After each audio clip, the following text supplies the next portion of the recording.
Greetings, Mama, and welcome to the Rise Up Mama podcast. My name's Vanessa, and I help busy women like you, especially mums, to improve and maintain your health and wellness through positive mindset development, nutrition, and fitness coaching. If you're just tuning in, then welcome.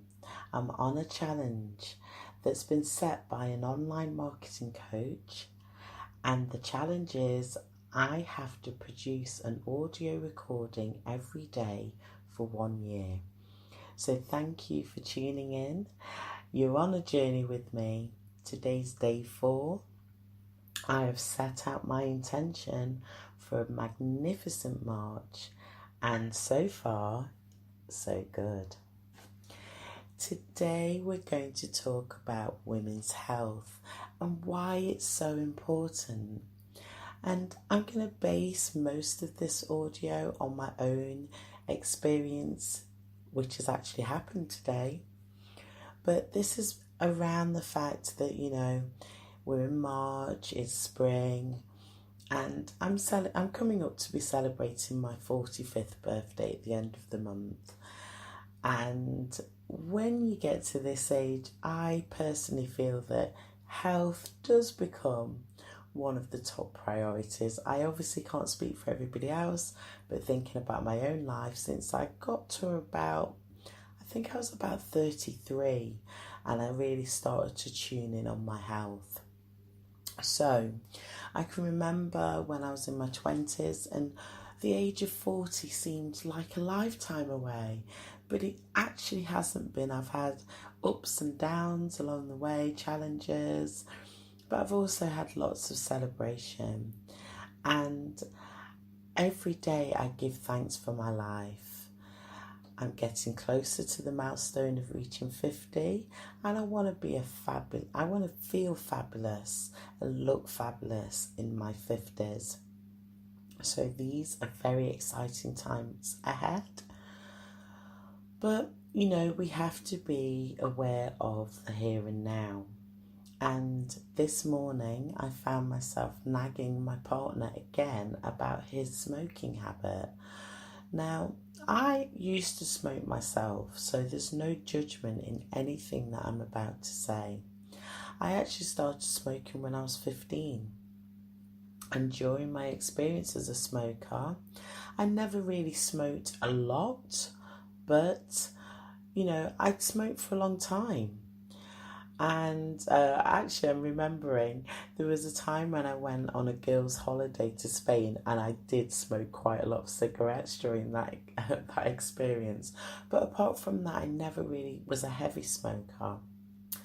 What happened was 5 years ago, my daughter gave birth to her oldest child.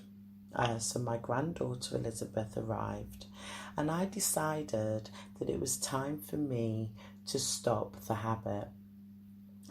This is because I made a decision that I didn't want my granddaughter to associate me with smoking. And touch wood, 5 years on, I don't smoke, so everything's going great.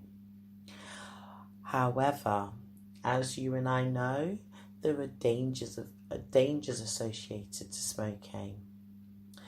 Thankfully, by the time I conceived my youngest child in 2019, I had given up smoking. But I was doing some research tonight to prepare, and I'm actually shocked to discover the statistics for 2018 and 19 show that 10.6% of mothers were smoking at the time of their delivery. Now, again, there's no judgment. Sadly, I was smoking when I carried my second child in 1997. I was 21 years old, and, it was part of the culture, I feel, of my age group, but it's not something that I'm proud of. So if you're listening to this and you're still smoking, then, really try and find help to stop that habit. Because smoking does affect our hearts, and this leads me into the next point that I'm going to share with you. Last Thursday, I was hosting one of my online Global Health and Wellbeing Cafe sessions, and I shared top tips on how you can care for your heart at any age. So, as I said, I'm coming up to my 45th birthday, and when you get in your 40s, heart health should be about keeping the muscle of your heart nice and strong. So you want to be doing cardiovascular exercises. But if you're in your 30s, then a great place to start thinking about your heart health is having statistics, having that information about your cholesterol levels and your blood pressure, for example. Now, when I was in my 30s, I think I kind of heard about cholesterol, but I didn't actually understand what it was. And when I reached 40, I received a letter to go for my well woman check, and I never actually went. And one of the checks that they would have done at that point was my cholesterol levels. So 4.5 years, nearly 5 years have passed, and I finally went for my cholesterol checkup today, and this is a blood test. So obviously the results aren't in at the moment as I'm speaking to you, but I've taken proactive action to actually know my figures. And the nurse said to me, if I don't hear anything, then actually it's good news. But if I want to know what my cholesterol levels are, I just need to phone. Now, if you're not aware of what high cholesterol is, then high cholesterol can increase the risk of heart disease. And this is literally where you're getting fatty deposits that are in the bloodstream. And what you don't want is for these fatty deposits to be too high, because like I said, you're increasing the risk of heart disease, stroke and peripheral vascular disease. Now that is a blood circulation disorder. And maybe on another post I'll go into more details of some of the signs and symptoms that you may find. I mean, really, with cholesterol, there are no symptoms as such. There are some signs that you can pick up on, like you may have tingling in your hands and feet, but essentially it's the narrowing of your arteries which can cause damage to your heart and your brain. So, cholesterol check has been done, and I'm actually, really, really pleased about that. At the beginning of the month, I do my body composition, and in the group that I run, so this is my VIP group, my VIP nutrition club, we actually have a health hack challenge.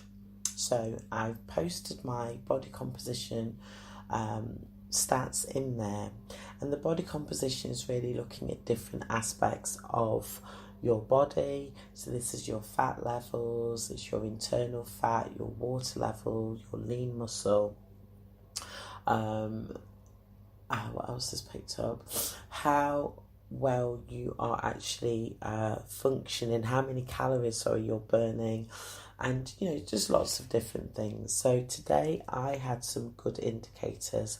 I do need to improve on reducing my internal fat, which means that I need to be doing more high intensity workouts, more tummy toning. I can't wait until the gym opens up again, because I need more strength exercises, and I need to be drinking more water.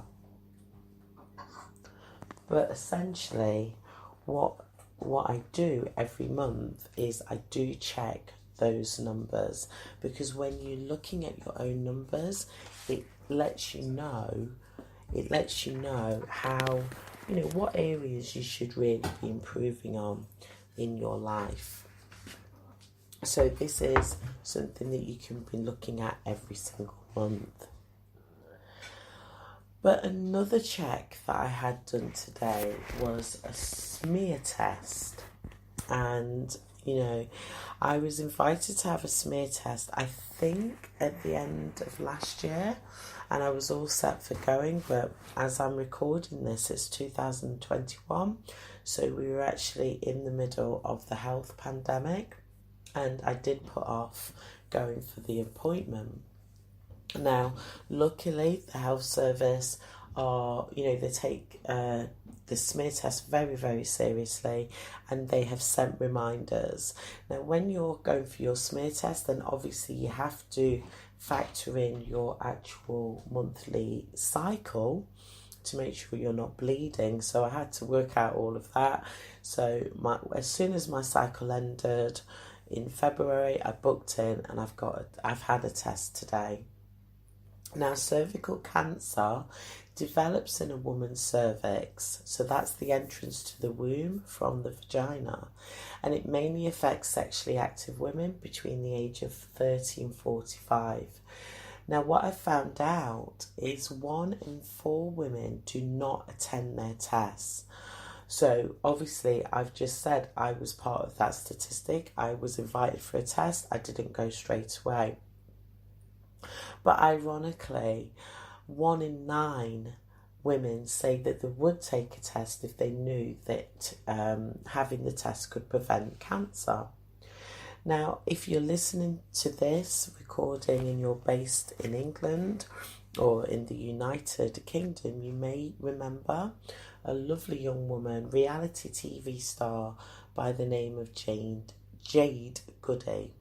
Now, Jade Goody, she shot up into our life around 2002 with a very famous series. Now, Jade ignored a letter that was explaining to her that abnormal cells had been found around the cervix. And by the time she she did actually go for treatment, and she had the cervical cancer, but it had spread to other parts of her body. So the cancer had spread, and unfortunately Jade died at the very tender age of 27 years, and she left behind 2 sons, Bobby and Freddie. Now, the smear test can detect early signs of cervical cancer before the abnormal cells become cancerous. So again, the research that I've done today has shown that it's estimated that if everyone attended their screenings, then 83% of cases, so this is cervical cancer cases, could be prevented. So I'm just sharing my experience today. You can hear that in my own journey, I've had times when I know that I should have been more proactive. I should have stopped doing something. I should have gone for a test. I want you to learn lessons from me. If you have the invitation for your cervical smear test, obviously, as I said, you have to work this around your cycle and around your bleeding, but go for your test. If you are in your 30s now and you've never had a cholesterol test, so your cholesterol levels checked, then go and have that blood test. What I would like to say is, personally, as a lifestyle coach focusing on nutrition and fitness, I offer a free health MOT.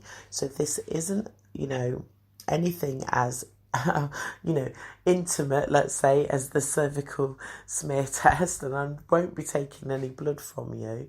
But what I do have is a fantastic way of helping you to know how your body is changing on the inside, because it's all about the cells of your body and how your body is responding to nutrition, to positive changes in your diet, to exercise that you may be doing.